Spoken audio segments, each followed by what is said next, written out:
नमस्कार, मैं Anand Jain, head of department electrical engineering. आप सभी का गवर्नमेंट पॉलिटेक्निक कॉलेज हनुमानगढ़ के यूट्यूब चैनल जीपीसी हनुमानगढ़ पर स्वागत करता हूं। हमारी प्लेलिस्ट बेसिक इलेक्ट्रिकल इंजीनियरिंग में समझते हैं साइनोसॉइडल अल्टरनेटिंग क्वांटिटीज के बारे में, और आज जानेंगे एक अल्टरनेटिंग करंट या वोल्टेज के लिए साइकिल, टाइम पीरियड, फ्रीक्वेंसीज क्या होती हैं और किस तरह से एक साइनोसॉइडल अल्टरनेटिंग करंट को एक्सप्रेस किया जाता है। तो शुरू करते हैं आज का वीडियो लेसन। यहाँ आपकी स्क्रीन्स पे कुछ वेवफॉर्म्स दिखाई गई हैं जो करंट या वोल्टेज का टाइम के साथ वेरिएशंस को यहाँ प्रेजेंट कर रही हैं, और आप देखिएगा कि यहाँ तीन अलग अलग तरह के रूप हैं। ये एक समूह है, ये बीच में एक हमने कोई दूसरा समूह बनाया है, और ये नीचे कुछ तीसरे तरह की तरंगे हमने प्रदर्शित की है। यहाँ आप देखिएगा कि ये जो पहले समूह में तरंगे हैं, इनकी करंट की डायरेक्शन या वोल्टेज की पोलैरिटी समय के साथ बदलती नहीं है। पहले में मान भी नहीं बदल रहा है, वो नियत है, जबकि दूसरे, तीसरे और चौथे में मान में कुछ उतार चढ़ाव या परिवर्तन यहाँ दिख रहे हैं। ये हाफ वेव रेक्टिफाइड आउटपुट कहलाता है। इसे हम फुल वेव रेक्टिफाइड आउटपुट, पूर्ण तरंग दिष्टकारी का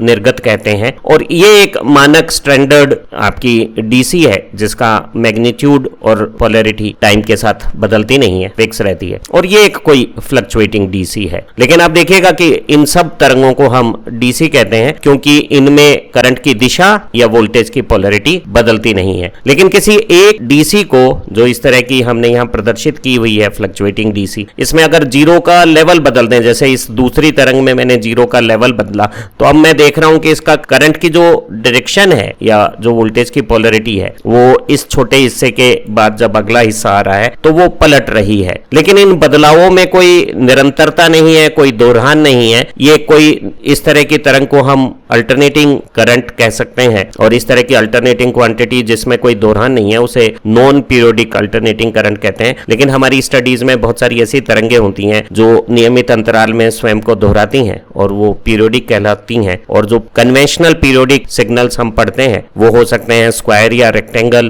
ट्राइंगुलर, सोतीत, आरी के दांत जैसी, या साइनोसॉइडल। जरा इन सब पीरियोडिक वेव्स के बारे में और थोड़ी डिटेल समझते हैं। जरा जानते हैं कि एक अल्टरनेटिंग वेवफॉर्म प्रत्यावर्ती तरंग रूप क्या है। यहाँ चार तरंगे मैंने प्रदर्शित की है, इसे जयावर्ती साइनोसॉइडल कहते हैं। ये स्क्वायर वेव है, ये त्रिभुजाकार ट्राइंगुलर है, और ये आरी के दांत जैसी सोतीत वेव है। इन सब में आप देखिएगा कि समय के साथ वोल्टेज का मैग्नीट्यूड जो अभी शुरुआत में कम है वो बढ़ रहा है, और फिर वो बढ़ता हुआ एक शिखर मान पाके कम होता है, और उसके बाद वोल्टेज की पोलैरिटी चेंज हो जाती है। अगर यही करंट है तो करंट की डायरेक्शन बदल जाती है, और इस तरह की जो क्रम है वो बार बार दोहराए जाते हैं। तो ऐसे तरंग रूप जिनका मैग्नीट्यूड और डायरेक्शन अगर करंट है और पोलैरिटी अगर वोल्टेज है, अगर दोनों बदलें तो इन्हें हम अल्टरनेटिंग कहते हैं। अल्टरनेटिंग तरंग रूप में दो तरह की बातें होती हैं, एक को हम आवर्तिक पीरियोडिक कहते हैं और एक नॉन पीरियोडिक होते हैं। जो पीरियोडिक अल्टरनेटिंग सिग्नल्स होते हैं उनके तरंग में कोई एक प्रारूप होता है जो स्वयं को बार बार दोहराता है, और दोहरान के एक समूह को हम साइकिल कहते हैं। और जो साइकिलें हैं वो बार बार जब रिपीट होती हैं तो आप देखते हैं कि उनमें जो पॉजिटिव डायरेक्शन में अधिकतम मान आता है, पॉजिटिव पीक, और नेगेटिव डायरेक्शन में ऋणात्मक दिशा में जो शिखर मान आता है वो बराबर रहते हैं, एक सिमेट्री सी बनती है। इलेक्ट्रिकल और इलेक्ट्रॉनिक्स इंजीनियरिंग में स्क्वायर, ट्रायंगुलर, सोतीत जैसे सभी अल्टरनेटिंग पीरियोडिक वेव्स को स्टडी किया जाता है। लेकिन इलेक्ट्रिकल एप्लीकेशंस के लिए ये जो स्टैंडर्ड साइनोसॉइडल वेव हमने यहाँ प्रदर्शित की है वो आइडियल है। इलेक्ट्रिसिटी का जनरेशन हुआ, ट्रांसमिशन हुआ, डिस्ट्रीब्यूशन हुआ, ट्रांसफार्मर में स्टेप अप या स्टेप डाउन करने की क्रियाएं हुई, मोटरों में इलेक्ट्रिकल पावर से मैकेनिकल पावर डेवलप करना हुआ, या कोई दूसरे इलेक्ट्रिक एप्लीकेशंस हुए, उन सब में साइनोसॉइडल अल्टरनेटिंग करंट का इस्तेमाल इक्विपमेंट्स को डिजाइन और कंस्ट्रक्शन में आसान बना देता है, उसका ऑपरेशन सरल बना देता है और उसकी परफॉर्मेंस बेटर आती है। ये और एक खूबसूरत बात है, हम लोग अपनी स्टडीज में जानेंगे कि साइनोसॉइडल स्टडीज भी रिलेटिवली आसान है, और कोई दूसरी पीरियोडिक वेव जो साइनोसॉइडल नहीं होके किसी अलग तरह के रूप के साथ स्वयं का दोहराव करती है, इन्हें हम डिस्टोर्टेड वेव्स या विकृत तरंगे कहते हैं। उन तरह की विकृत पीरियोडिक वेव्स की स्टडीज भी हम साइनोसॉइडल की मदद से कर सकते हैं। यहाँ येलो हाईलाइट में ये जो डार्क कलर के साथ दिखाई जा रही है, ये एक कॉम्प्लेक्स वेव है, लेकिन इसमें एक खूबसूरत बात है, वो ये है कि एक निर्धारित समय के बाद स्वयं को दोहरा दोहराती है। तो ये जो दोहरान वाला जो पीरियोडिक कॉम्प्लेक्स वेव है, इस तरह के कॉम्प्लेक्स वेव को हम साइनोसोडल वेव्स के अध्ययन से बहुत आसानी से समझ सकते हैं, क्योंकि इस तरह की एक जटिल पीरियोडिक कॉम्प्लेक्स वेव को हम बहुत सारी साइनोसोडल वेव्स के जोड़ के तौर पे समझ सकते हैं। और इस जोड़ में एक ऐसी साइनोसोडल क्वांटिटी है, जैसे हमने यहाँ शान हाईलाइट में दिखाया हुआ है, जिसकी फ्रीक्वेंसी हमारी कॉम्प्लेक्स वेव की फ्रीक्वेंसी के दौरान के साथ मैच करती है, और इस साइनोसोडल वेव को हम फंडामेंटल साइनोसोडल वेव कहते हैं। और इसकी फ्रीक्वेंसी और कॉम्प्लेक्स वेव की फ्रीक्वेंसी सेम है, लेकिन आप देखेंगे कि कॉम्प्लेक्स वेव में एक प्योर साइनोसोडल वेव के फंडामेंटल फ्रीक्वेंसी के अलावा इसकी गुणज फ्रीक्वेंसियों में, जैसे ये अगर फंडामेंटल फ्रीक्वेंसी 20 मिलीसेकंड में एक साइकिल बना रही है और इसकी फ्रीक्वेंसी अगर 50 हर्ट्ज है, तो कुछ ऐसी दूसरी साइनोसोडल सिग्नल्स भी हैं जो इस कॉम्प्लेक्स वेव को बना रहे हैं, जिनकी फ्रीक्वेंसी 50 से मल्टीपल होंगी। जैसे यहाँ 50 का डबल ये सेकेंड हार्मोनिक सिग्नल हो गया है, जिसे हम ग्रीन हाईलाइट में यहाँ दिखा रहे हैं। और एक तीसरा सिग्नल यहाँ अनहाइलाइटेड आप देखिए ट्रिपल फंडामेंटल फ्रीक्वेंसी का 150 हर्ट्ज का है। और अब अगर आप फंडामेंटल दुगनी फ्रीक्वेंसी और 3 गुना फ्रीक्वेंसी, इन तीनों को अगर जोड़ देते हैं तो हमारी ये कॉम्प्लेक्स वेव सिंथेसाइज हो जाती हैं। तो आप किसी भी जटिल तरंग को साइनोसोडल तरंगों के रूप में समझ सकते हैं। तो अब अगर हम साइनोसोडल सिग्नल्स को अच्छी तरह समझ लेते हैं तो हम किन्हीं भी कॉम्प्लेक्स वेव की स्टडीज को भी उसी अध्ययन के आधार पे बहुत आसानी से कर सकते हैं। एक साइनोसोडल अल्टरनेटिंग करंट या वोल्टेज का मैग्नीट्यूड समय के साथ, आप इस एक्सेस को अगर मैं समय अक्ष ले हूं और यहाँ मान हो, तो आप देख रहे हैं कि इसका ए पे मान 0 है, सी पे ये बढ़कर अधिकतम जो बी पर आ रहा है उसका आधा हो गया है, फिर अधिकतम हो रहा है। और ये बदलाव भी कुछ अलग तरह से है। ए से सी के दौरान बदलाव थोड़ा मान में समय के साथ तेजी से हो रहा है, सी से बी के बीच में ये थोड़ा समय ज्यादा लेकर बदलाव हो रहा है, और ये अधिकतम शिखर मान प्राप्त करने के बाद जो करंट है उसका मैग्नीट्यूड डिक्रीज हो रहा है या वोल्टेज का मैग्नीट्यूड डिक्रीज हो रहा है। और आप देखिएगा कि इस स्थिति के बाद इसकी डायरेक्शंस बदल रही है अगर करंट है, और पोलैरिटी बदल रही है अगर वोल्टेज है, और ये उल्टी दिशा में मैक्सिमम पीक बनाकर अपना मान घटाकर वापस शून्य कर लेता है। और आप देखिएगा कि यहाँ जो मेजेंटा फ्रेम में ए से ए डैश के बीच में एक जो समय अंतराल है उसमें एक आलेख बनता है मैग्नीट्यूड का टाइम के साथ, वही आलेख बाद में दोहराया जा रहा है। तो ये जो दोहरान का एक समूह है ए से ए डैश तक, उसे हम साइकिल कह सकते हैं। ये जरूरी नहीं है कि दोहरान के स्टार्ट हम 0 ताक्षणिक मान से वापस 0 इंस्टेंटेनियस मैग्नीट्यूड के बीच में करें। ये अधिकतम शिखर मान के बीच में, दूसरे अधिकतम शिखर मान के बीच में, ये बी से बी डैश के बीच में एक समूह हमें दिख रहा है, जिसमें अलग अलग समय पे अलग अलग तरह के विशिष्ट मान बन रहे हैं। और यही समूह आप देखिए, आगे मैं एक गैप के साथ दूसरा पीला हाईलाइटेड सेक्शन बना रहा हूं, इसमें वेव तो पूरी नहीं हुई, लेकिन आप देखिएगा कि जैसा बी के बाद समय में परिवर्तन है, वैसा ही बी डैश के बाद मान में समय के साथ परिवर्तन दोहराया जा रहा है। तो ये जो एक पीली हाईलाइट में समूह दिख रहा है बी से बी डैश के बीच में, उसे भी हम एक साइकिल कह सकते हैं। एक साइकिल को हम सी से सी डैश के बीच में नीले फ्रेम से भी प्रदर्शित कर सकते हैं। और आप देखिएगा कि एक साइकिल के समय काल को हम आवर्तकाल, टाइम पीरियड कहते हैं, और इसे हम कैपिटल टी लेटर से बताना पसंद करते हैं। तो परिवर्तनों का एक समूह जो स्वयं को दोहराता है वो साइकिल है, और एक साइकिल में लगने वाला समय आवर्तकाल है। यहाँ समय के साथ धारा का परिवर्तन प्रदर्शित है, और आप देखिए पीली हाईलाइट में ये एक साइकिल बन गई है जिसका बाद में, और आगे ग्रीन हाईलाइट में बिल्कुल इसी तरह की एक और साइकिल को हमने यहाँ प्रदर्शित किया है जो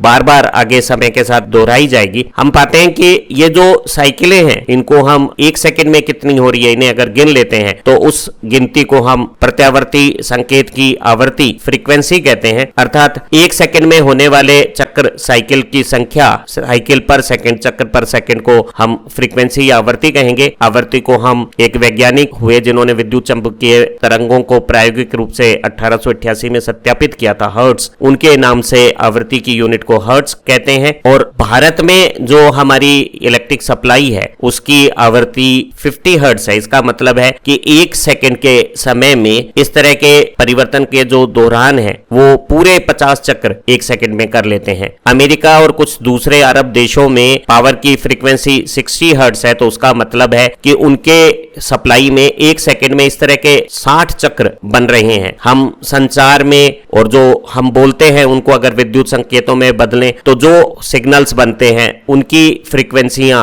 किलोहर्ट्ज से मेगाहर्ट्ज तक हो सकती हैं। और ये जरूरी नहीं है कि किसी तरंग की आवृत्ति पूर्णांक रूप में हो, एक फ्रीक्वेंसी फ्रैक्शनल भी हो सकती है, वो 50/3 हर्ट्ज भी हो सकती है और वो 49.866 हर्ट्ज भी हो सकती है। एक सरल से 2 पोल के अल्टरनेटर में ये जो 2 पोल जब मैकेनिकल प्राइम मूवर से रोटेट किए जाते हैं और डीसी एक्साइटेशन से यहाँ एक फिक्स्ड मैग्नीट्यूड का मैग्नेटिक फील्ड बनता है, तो घूमते समय इन स्टेशनरी कंडक्टर के साथ जुड़ने वाला फ्लक्स समय के साथ बदलता है और हमारा रोटर का एक रोटेशन जब होता है तो इन चालकों के साथ जुड़ने वाले फ्लक्स के वेरिएशन की एक पूरी साइकिल होने से, जैसे हमने यहाँ ग्रीन हाईलाइट में दिखाया हुआ है, हमारी अल्टरनेटिंग ईएमएफ की एक साइकिल पूरी हो जाएगी। अगर यही रोटेटिंग मशीन पहले से दुगनी गति से रोटेट हो या पुरानी गति के साथ इसमें नंबर ऑफ पोल्स 2 की बजाय 4 हो, तो उतने ही समय में ये जो फ्लक्स का वेरिएशन है वो 2 साइकिल बनाकर यहाँ ईएमएफ की 2 साइकिल बना देगा। तो एक रोटेटिंग अल्टरनेटर में जो हमारी इलेक्ट्रिसिटी अल्टरनेटिंग करंट की पैदा होती है उसकी जो फ्रीक्वेंसी है वो मशीन में नंबर ऑफ पोल्स P और जो हमारी रोटेशन की स्पीड है रिवोल्यूशन पर मिनट आरपीएम में कैपिटल N, उसके साथ एक फार्मूला रखती है Pn/120। अगर हमारे मशीन में 10 पोल हैं, P 10 है और वो 600 आरपीएम के साथ अगर रोटेट की जाए तो P की जगह 10 और N की जगह 600 रखने पर इस फार्मूले में Pn/120 के हिसाब से अगर हम फ्रीक्वेंसी की कैलकुलेशन करें तो हम पाते हैं कि ये कैलकुलेशन 50 हर्ट्ज हो गई है। तो हमारे जो अल्टरनेटर्स हैं जो अल्टरनेटिंग करंट्स को इलेक्ट्रिकल एनर्जी के तौर पे पैदा करते हैं, उनमें रोटर में मैग्नेटिक पोल्स बनाए जाते हैं और मैकेनिकल प्राइम मूवर उन्हें जब एक फिक्स स्पीड से चलाता है तो वो एक फिक्स्ड फ्रीक्वेंसी की अल्टरनेटिंग करंट को पैदा कर देते हैं। और अल्टरनेटिंग करंट की फ्रीक्वेंसी अल्टरनेटर में नंबर ऑफ पोल और आरपीएम के अनुसार, ये जो ग्रीन हाईलाइट में हमने फार्मूला प्रदर्शित किया है उसके अनुसार होती है। एक अल्टरनेटिंग करंट या वोल्टेज के साथ सपोज साइक्लिक वेरिएशंस करती है तो ये जो वेरिएशन का एक साइकिल है जो खुद को रिपीट करता है उसके टाइम को हम एक आवर्तकाल टाइम पीरियड कहते हैं। और ऐसी साइकिलें जो 1 सेकंड में होती है उसे हम फ्रीक्वेंसी कहते हैं। तो हम कह सकते हैं कि 1 सेकंड में साइकिल्स के नंबर f है और एक साइकिल का टाइम t है। तो एक साइकिल में अगर t समय लगता है तो f साइकिल में जो समय लगेगा वो ft 1 सेकंड के बराबर हो गया है। ये हमारा फ्रीक्वेंसी और टाइम पीरियड के बीच में एक बहुत खूबसूरत सा रिलेशन हो गया है। यहाँ f फ्रीक्वेंसी और t टाइम पीरियड एक दूसरे के इनवर्स व्युत्क्रम हो गए हैं। तो फ्रीक्वेंसी और टाइम पीरियड में अगर एक मालूम है तो हम दूसरा ज्ञात कर सकते हैं। अगर किसी सप्लाई में फ्रीक्वेंसी ज्यादा है, 1 सेकंड में वो अगर चक्र ज्यादा बना रही है तो एक चक्र का समय t कम हो जाएगा। अगर 50 हर्ट्ज की फ्रीक्वेंसी की बजाय फ्रीक्वेंसी 100 हर्ट्ज कर दी गई है तो निश्चित है कि टाइम पीरियड आधा हो जाएगा। तो जो पावर फ्रीक्वेंसीज हैं उनके टाइम पीरियड रिलेटिवली अच्छे हैं और फ्रीक्वेंसी 50 या 60 हर्ट्ज कम है। और हमारी जो ऑडियो फ्रीक्वेंसी है 2 से 20 किलो हर्ट्ज या कम्युनिकेशन की इंटरमीडिएट या हाई फ्रीक्वेंसीज हैं, वो फ्रीक्वेंसियां बहुत ज्यादा हैं तो उनके टाइम पीरियड काफी कम है। हमें अगर फ्रीक्वेंसी और टाइम पीरियड में से एक चीज जानकारी में हो तो दूसरे का पता लगाया जा सकता है। जैसे हमारी इंडियन पावर सप्लाई की फ्रीक्वेंसी अगर 50 हर्ट्ज है तो एक साइकिल का टाइम 1/f 1/50 सेकंड हो गया है और उसे हम अगर छोटी इकाई में मिली सेकंड में पढ़ें तो ये जो समय है पूरे साइक्लिक वेरिएशन का वो 20 मिली सेकंड हो गया है। एक करंट या वोल्टेज जिसका मान और डायरेक्शन दोनों समय के साथ बदले उसे हम अल्टरनेटिंग क्वांटिटी कहते हैं। और सभी इलेक्ट्रिक एप्लीकेशन में, चाहे वो एनर्जी का जनरेशन हो जनरेटर्स में या उसे ट्रांसमिशन लाइन के द्वारा दूर भेजना हो या अलग अलग जगह ट्रांसफार्मर से स्टेप डाउन करके डिस्ट्रीब्यूट करना हो या कोई दूसरी मोटर या